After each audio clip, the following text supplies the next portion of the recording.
le sport, les infos, la musique, l'actualité, le tout tamisé et servi à chaud pour vous sur Radio Clédou.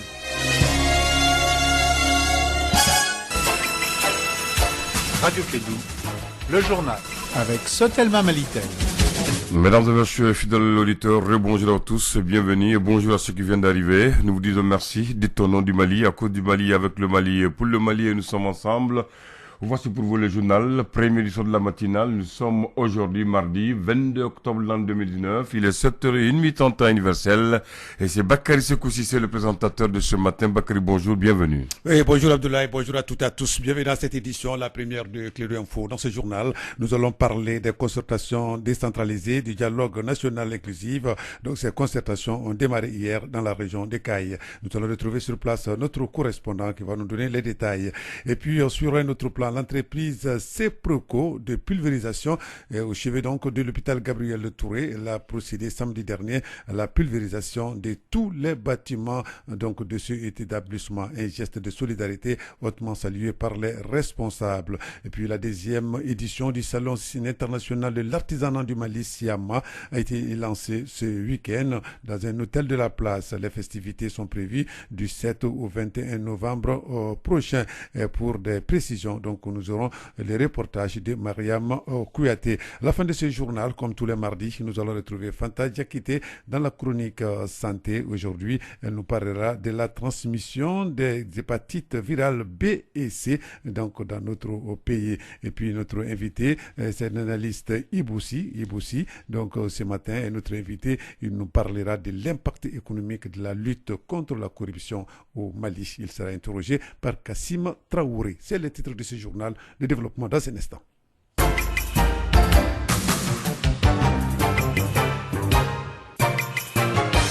Une fois de plus, bonjour, bienvenue dans cette édition, la première de Clédou Info. Aujourd'hui, nous sommes le mardi 22 octobre 2019. Tout d'abord, nous commençons ce journal par cette nouvelle. Le maire du district de Bamako, Adama Sangaré, est placé en garde à vue. La brigade financière du pôle économique et financier de Bamako l'a placé en garde à vue. C'était hier, lundi 21 octobre. Le maire du district de Bamako, Adama Sangaré, dans l'affaire en lien avec les éclairages publics à l'occasion de la célébration du cinquantenaire de l'indépendance du Mali. Une affaire donc à suivre. Je le disais dans les titres, les concertations décentralisées du dialogue national inclusif dans la région des Cailles ont démarré hier dans la cité des Rails. Notre correspondant sur place, Boubacar Niane, nous fait les points pour la région des Cailles. La première région administrative du Mali, Caille, à l'instar des autres régions du Mali, a démarré ce lundi 21 octobre 2019 les travaux du dialogue national inclusif sous la présidence du gouverneur de région, le contrôleur général de police, Mahamadou Z Sidibé. Pour le gouverneur de région, ce cadre de concertation permettra de discuter sur les questions d'intérêt nationaux. Notre pays, le Mali, est confronté depuis des décennies à une série de crises multidimensionnelles d'ordre politique, économique, sécuritaire et social.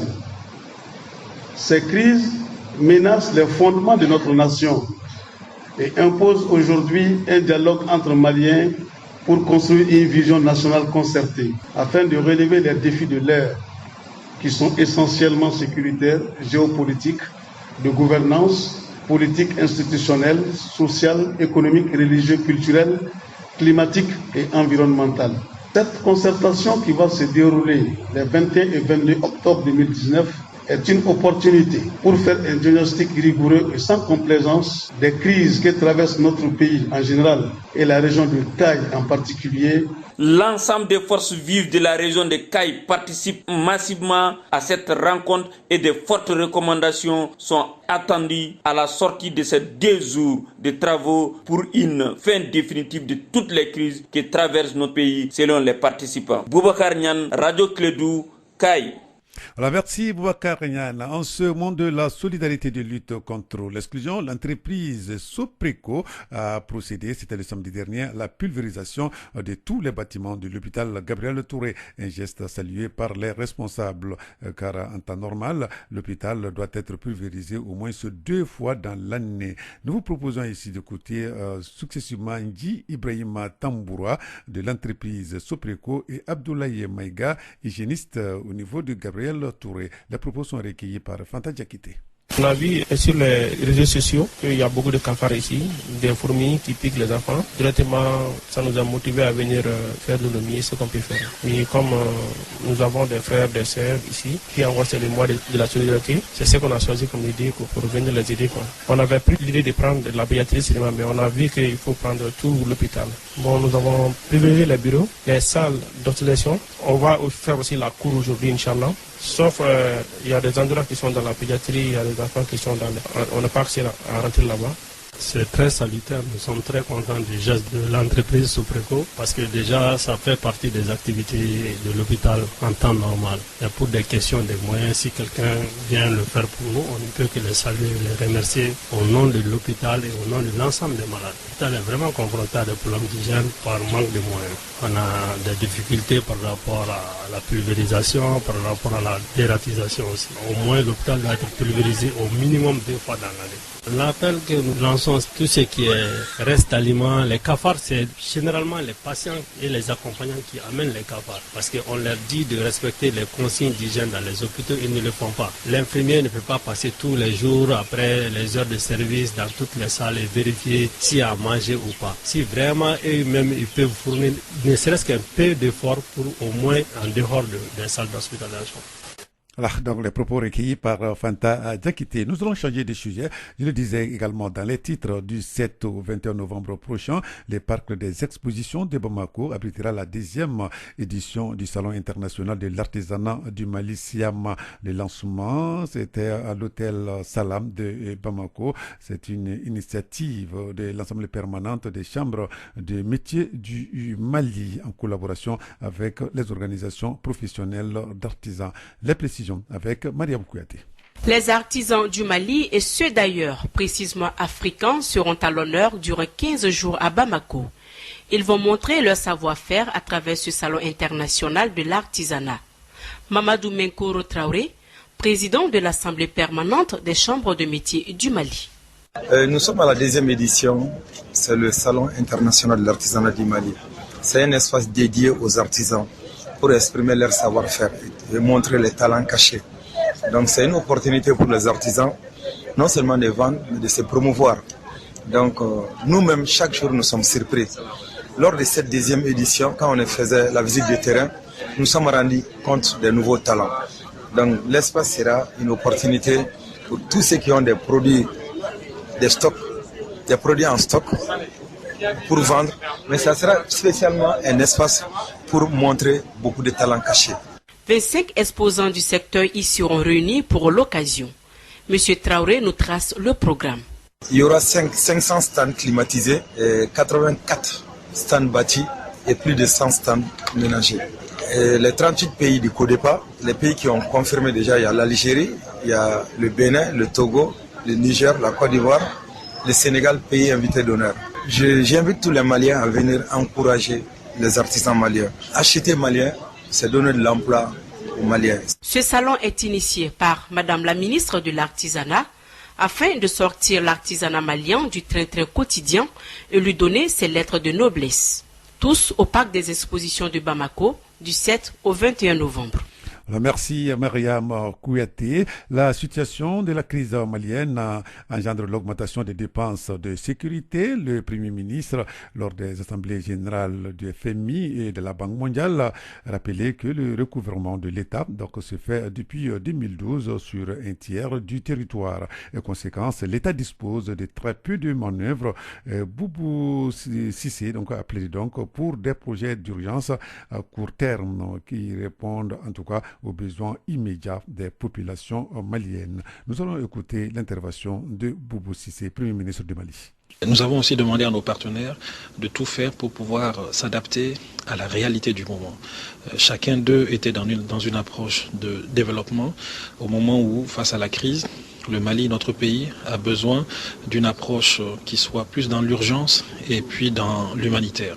Qu'on considère le Mali comme un pays fragile et donc l'appui et l'aide qui est attendue de nos partenaires doit s'adapter à la situation de fragilité que connaît notre pays. Chacun s'est aussi engagé et a tenu à répondre à cette requête de notre part. Ils vont être plus rapides dans leurs interventions, ils vont être plus souples dans leur mode à faire ou façon de faire et surtout dans leur décaissement. Et cela est important pour nous, notamment dans la gestion de la crise du centre en ce moment et aussi dans les engagements que nous avons pris dans le cadre de l'accord pour la paix et la réconciliation. Donc, le docteur Boubou Cissé, Premier ministre du Mali, lors des assemblées générales du FMI et de la Banque mondiale, propos recueillis par Kassim Traoré. Clé d'info, première édition. Parlons école à présent. La rentrée universitaire 2019-2020 de l'Institut africain de technologie et de management, donc là, a été effectuée. Donc, c'était ce week-end. L'université donc a organisé à son sein une conférence débat sur les thèmes intelligence artificielle. Objectif échanger avec les étudiants afin de mieux comprendre leurs attentes et aider à maîtriser en tout cas les domaines dans lesquels ils excellent. Les précisions ici avec Jean Bosco Dambélé, il est le conférencier. Les propos sont recueillis par Oumou Dambélé.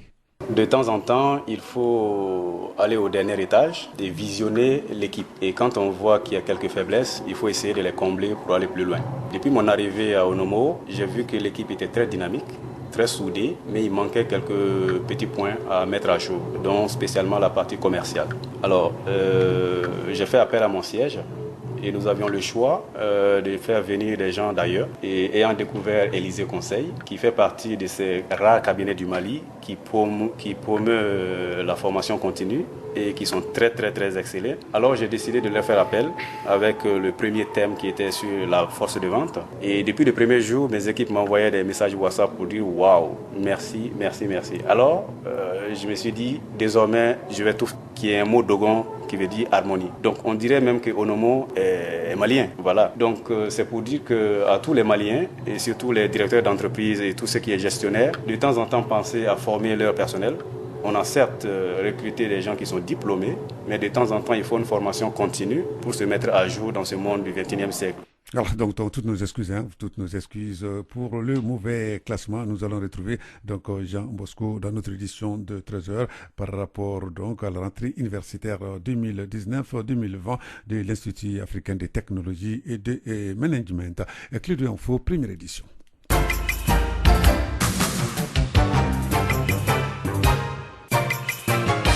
À présent, place à la chronique santé comme tous les mardis. Nous retrouvons ce matin Fanta Diakité qui va nous parler de la haute transmission des hépatites virales B et C. La prévalence du virus B, selon les spécialistes, est de 15% et les C est de 4%. Les précisions avec Fanta Diakité.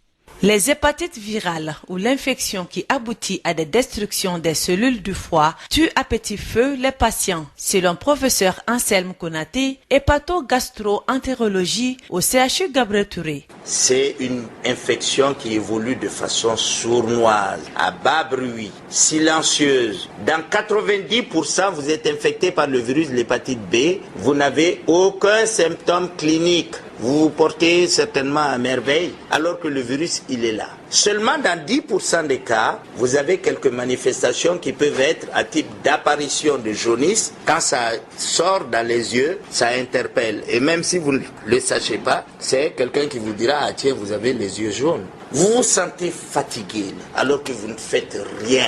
Vous avez de la fièvre, c'est comme un syndrome grippal, des maux de tête. Vous pouvez avoir des douleurs articulaires, vous pouvez avoir des nausées et des vomissements. Tous ces signes que je viens d'évoquer, vous les retrouverez dans le syndrome palus, vous les retrouverez dans la fièvre typhoïde. Et vous savez, quand vous êtes malade, toutes les fois que vous vous présentez au médecin, c'est le palus, c'est la fièvre typhoïde. Mais derrière, on ne creuse pas pour savoir est-ce que c'est lié au virus des hépatites B et du virus des hépatites C. Cependant, Le Mali est situé sur le plan international dans la zone de haute transmission pour ce qui concerne les hépatites B et C. Professeur Moussa Diarra, président de la Société malienne des pathologies infectieuses et tropicales, SOMAPIT. Au Mali, la prévalence de l'hépatite B, selon les études que nous avons eu à mener ça et là, cette prévalence varie entre 9 et 16%. Ce qui situe le Mali dans la zone de haute prévalence. Quand vous dépassez déjà 8%, vous êtes dans la zone de haute prévalence. Et l'hépatite C, c'est autour de 3%. Selon l'Organisation mondiale de la santé, 2 milliards de personnes sont infectées par le virus de l'hépatite B, dont 400 millions susceptibles d'aller vers la cirrhose et le cancer du foie. Au Mali, la tranche d'âge touchée par cette infection est de 15 à 45 ans, donc une population jeune. Professeur Anselme Konaté, hépato-gastro-entérologie au CHU Gabriel Touré. Parmi ces jeunes, la majorité, le sexe ratio est de 3 hommes pour une femme. Alors lorsque cette population jeune, constituée majoritairement de sujets masculins, est atteint par cette maladie, ça veut dire que cela va compromettre dangereusement notre développement socio-économique. Toutefois, les femmes enceintes à travers la transmission mère à l'enfant occupent aussi une grande place. Vous savez que 15% des femmes enceintes sont infectées par le virus de l'hépatite B, donc d'évolution chronique. Et lorsque on a une femme enceinte qui est infectée par le virus de l'hépatite B, le risque de transmettre à sa progéniture est estimé à 43%. Et vous savez que lorsqu'on est contaminé très jeune à la naissance, nous courons le risque d'évoluer vers la chronicité dans 90% des cas. Parmi les hépatites virales, le B et le C sont plus nombreuses au Mali avec une évolution plus ou moins différente. Mais à la différence du virus de l'hépatite B, dont l'évolution vers la chronicité est de 20 à 40%, le virus de l'hépatite C évolue très rapidement vers la chronicité dans 70 à 80% des cas, avec un risque de développer la cirrhose et le cancer du foie. De plus, la co-infection chez les personnes vivant avec le VIH n'est plus à négliger au dire du professeur Konaté. Par rapport au virus de l'hépatite B, la co-infection, quand on est infecté par le virus de l'hépatite B en association avec le VIH, c'est des chiffres qui vont dans les 15%. Donc ça veut dire que tout patient infecté par le VIH, infecté par le virus de l'hépatite B, il y a nécessité d'une prise en charge du virus de l'hépatite B. Sinon, vous mettez de l'argent inutilement. Ce patient va mourir lorsque le virus de l'hépatite B n'est pas pris en compte et les médicaments ne serviront à rien. Selon les spécialistes, la transmission peut se faire par la voie sanguine. Le virus de l'hépatite B, il peut se transmettre à travers tout ce qui est sang et produits dérivés du sang. Ça veut dire quoi? Quand on dit sang, notez la transfusion sanguine. Dans la transfusion sanguine, je vous rassure dès maintenant, ici et un peu partout ailleurs au Mali, on ne transfuse pas de sang qui n'est pas testé pour exclure les sangs qui sont contaminés. Mais notez par ailleurs que le risque zéro n'existe pas. Et la résistance du virus de l'hépatite B est énorme. C'est un virus qui, à 60 degrés de température, résiste pendant 10 heures de temps. Il est encore vivant. D'où la nécessité de mettre l'accent sur la stérilisation de nos matériels au niveau de nos structures de santé. À cela s'ajoute le deuxième mode qui est la transmission par voie sexuelle et intrafamiliale. Sachez que dans le couple, quand le mari est contaminé par le virus de l'hépatite B ou la femme est contaminée par le virus de l'hépatite B, le risque d'être contaminé est de 75% chez les conjoints. Dans les collatéraux, les frères et sœurs, quand vous avez un frère ou une sœur qui est contaminé par le virus de l'hépatite B, sachez que le risque d'être contaminé est de 50%. Ça veut dire quoi? Lorsque vous avez un porteur chronique du virus de l'hépatite B dans votre famille, dans votre entourage, tout le monde doit être dépisté afin de voir ceux qui sont infectés. Il faut une prise en charge et ceux qui ne seront pas infectés, en ce moment, il faut les vacciner. C'est pourquoi le Rotary Club International, à travers Rotary Action Group Hépatite 0, a organisé des campagnes de dépistage des hépatites B et C à l'endroit de la population malienne. Voilà, donc là, c'était la chronique santé de ce mardi, une réalisation de Fanta Diakité. À présent, la page invitée de ce journal, nous recevons ce matin l'analyste Iboussi. Il va nous parler de l'impact économique de la lutte contre la corruption au Mali. Il est interrogé par Kassim Traoré. Iboussi, bonjour. Oui, bonjour. Comment vous voyez cette lutte contre la corruption? Après Bakary Togola, hier c'était le tour de M. Adama Sangaré, maire du district de Bamako. Comment vous voyez la lutte? Oui, bon, nous, en tout cas, personnellement, moi, je crois que ça a très bien commencé.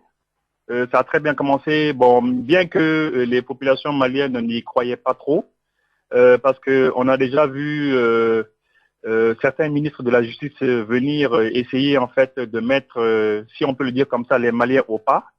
Et malheureusement, à chaque fois, le président de la République a reculé. On a vu ça au temps de ATT, même au début du mandat d'Ibrahim Boubacar Keïta, on a vu ça aussi avec Mohamed Ali Bathily qui est venu, qui avait commencé à même mettre aux arrêts certains auxiliaires de justice, certains magistrats même. Et les Maliens ont commencé à être mis au pas que ça a reculé. Et cette fois-ci, les Maliens, en fait, n'y croyaient pas trop, ne pensaient pas qu'on pouvait arrêter un maire, notamment le maire central de Bamako. On ne pensait pas qu'on pouvait arrêter le maire de Baginda ainsi que le sous-préfet, etc. Et voilà que maintenant les Maliens commencent à y croire parce que ça commence à perdurer. Pensez-vous que cette lutte peut apporter quelque chose par rapport à la gestion économique? Oui, absolument, absolument, parce que déjà, d'après les renseignements que j'ai eus, déjà, il y a des personnes qui ont commencé à rembourser l'argent qu'elles ont eu à prendre. Et puis, aujourd'hui, les Maliens, il faut le dire, depuis un certain temps, les Maliens n'avaient pas peur. Ils n'avaient pas peur de détourner les deniers publics parce que publiquement, ils le disaient c'est-à-dire de manière très claire. Ils le disaient que voilà, on fait ce qu'on veut, on prend ce qu'on veut, il n'y a rien, il n'y a pas de justice, il n'y a rien. Les Maliens le disaient. Maintenant, les Maliens commencent à avoir peur. Ils commencent à avoir peur des deniers publics. Et puis, je vous donne un exemple. Aujourd'hui, le poste que Bakary Togola occupait, si demain on demandait à un Malien de l'occuper, il va faire attention, il va réfléchir à deux fois. Et ainsi que le maire, ainsi que tout ce qui est en train de se passer, vraiment la justice, elle est à saluer. Elle est vraiment à saluer et elle est à soutenir surtout. Ça va faire que les partenaires vont avoir confiance en notre pays? Bah oui, parce que je sais pas. Vous vous rappelez très bien, M. Traoré, que l'ancien ambassadeur d'Allemagne qui était à la fin de sa mandature avait exprimé clairement, il avait fait savoir qu'il n'avait plus confiance, lui, aux Maliens qui vivent dans les grandes villes, et qu'il avait plus confiance à la parole des Maliens qui vivent en brousse, et que les partenaires techniques et financiers ne croient pas trop au Mali parce que à chaque fois que les partenaires donnent de l'argent au Mali, l'argent est détourné. Et maintenant, avec une justice qui est celle qui est en train de s'assainir, eh bien, les partenaires techniques et financiers vont avoir confiance au Mali, ils vont savoir que les investissements ne sont pas perdus, et ça va permettre d'aider vraiment le Mali économiquement et surtout ça va aider le président de la République qui était extrêmement en difficulté. Vous l'avez dit, hein, Bathily, Maître Mohamed Ali Bathily avait tenté, Maître Konaté ainsi que d'autres ministres. Que faudra-t-il faire maintenant pour maintenir cet élan? Non, en tout cas, d'abord, dans un premier temps, ce qui est très clair, c'est que Malik, il est à saluer, il est à féliciter, mais les 100 jours de grève que les magistrats ont eu à faire, ça compte beaucoup. Ça a beaucoup compté parce que les magistrats ont vu qu'ils ont grévé pendant 100 jours. Ils n'ont pas eu un franc parce que dans les pays, il n'y a pas d'argent. Et eux, ils savaient pourquoi il n'y avait pas d'argent. Il n'y avait pas d'argent parce que l'argent était détourné. Alors aujourd'hui, ils ont vu qu'il fallait se mettre au travail. Et aujourd'hui, ce qu'il faut faire, c'est encourager cette magistrature, cette nouvelle génération. C'est encourager le ministre, le garde des Sceaux et surtout encourager le chef de l'État à maintenir le cap et à ne pas intervenir pour qui que ce soit. La population malienne, si elle m'entend, elle doit tout faire pour soutenir cette nouvelle génération de magistrats qui a décidé de donner un avenir au Mali. Avez-vous un mot de la fin? Le mot, c'est les remercier et de les inciter à continuer et de leur demander à ne pas décevoir les Maliens. Décevoir les Maliens, ça veut dire quoi? C'est s'arrêter en si bon chemin. Merci beaucoup, Iboussi. Merci beaucoup. Voilà, et aussi, notre invité, l'analyste, il est interrogé par Kassim Traoré par rapport à l'actualité dans notre pays. L'actualité, c'est la lutte contre la corruption. Voilà, donc c'est tout pour cette édition, la première de Clé d'Info. Merci de l'avoir suivi. Restez avec nous dans un instant. Ce sera la rubrique Circulation routière sur notre antenne. Et à 13h, vous allez retrouver la rédaction pour d'autres informations sur notre antenne. Au revoir. Radio Kédou, le journal. Avec Sotelma Malitel.